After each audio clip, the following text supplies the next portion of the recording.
7, 6, 5, 4, 3, 2, 1.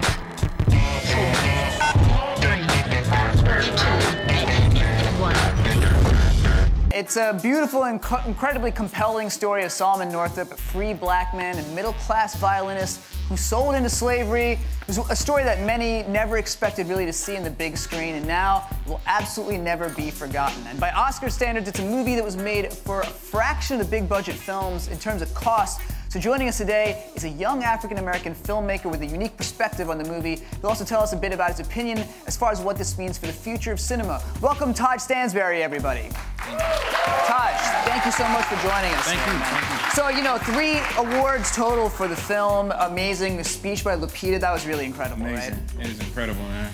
Yeah, I mean, this win marks a completely historic moment, obviously, for this category. So what do you think this particular story, what about this particular story made it so compelling?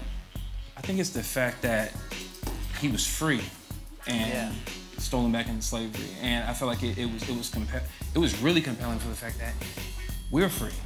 And this generation, though we know about slavery and we're educated about slavery, we can never imagine what it's like to be there. Right. So it's usually told from a perspective where someone's been enslaved and their families were slaves. They were always slaves. So this was an educated man. This was a talented man. Yeah. This is a man that was a family man, a giving man, a great man, and then stolen back into slavery. So to see that from that perspective, I think it's good for us to be able to see that and be able to embrace that. And I thought it was amazing.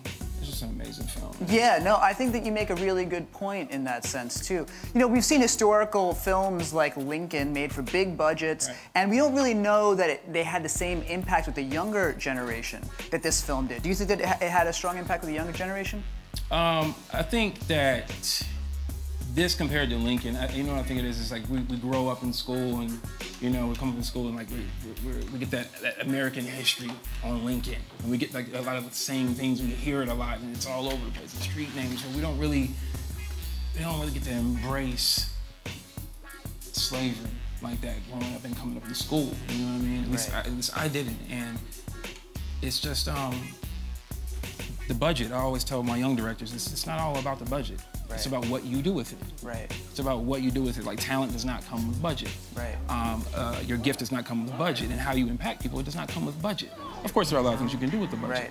But in order to tell a story as well as he did, that's about passion, and it's about honesty, and that's it. And what do you think, Steve McQueen, if you could identify sort of 1 or 2 things about the way he told that story, what do you think he did as a filmmaker? When you watch it, what do you think, wow, that guy really did it with that? He didn't hold back at all.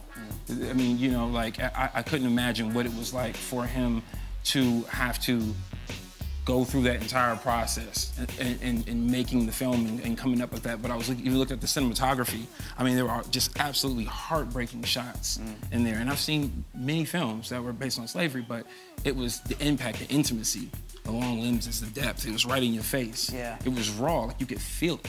You know what I mean? And I just think he's extremely brave. His amount of bravery. And obviously this is historic because this is the first time the Academy has given a Best Picture award to a film directed by an African-American filmmaker. And that's amazing. Now, as an African-American filmmaker yourself, what does that mean to you? It's the, you know, we can do it, we did it. Yeah. We did it. And that to me, I'm honored to be able, I was honored to be able to see that and even to be here even talking about it. It's a benchmark. It was there, right? And we're just going to keep going. You know, and we were waiting for that to happen, and that happened, and he's completely deserving of it. That's beautiful, man. And what do you think this is going to mean for the future of African-American cinema? I think it's going to open up a lot more doors, a lot more opportunities. I think that now they're going to give us more money. You know, and say, you know, well, let's see what they, you know, because I know the difference between like the budgets and everything, and say, oh, well, we'll give you this much money when you make that kind of impact. Well, let's see what else we can do. Yeah, no, I mean, Hollywood is that sort of dollar-driven game, and so now hopefully we'll see people investing in films and filmmakers like that much more. Taj, thank you so much for your time, man. Great perspective. Everyone, please, Taj Stansberry. That's right. Thank you very much.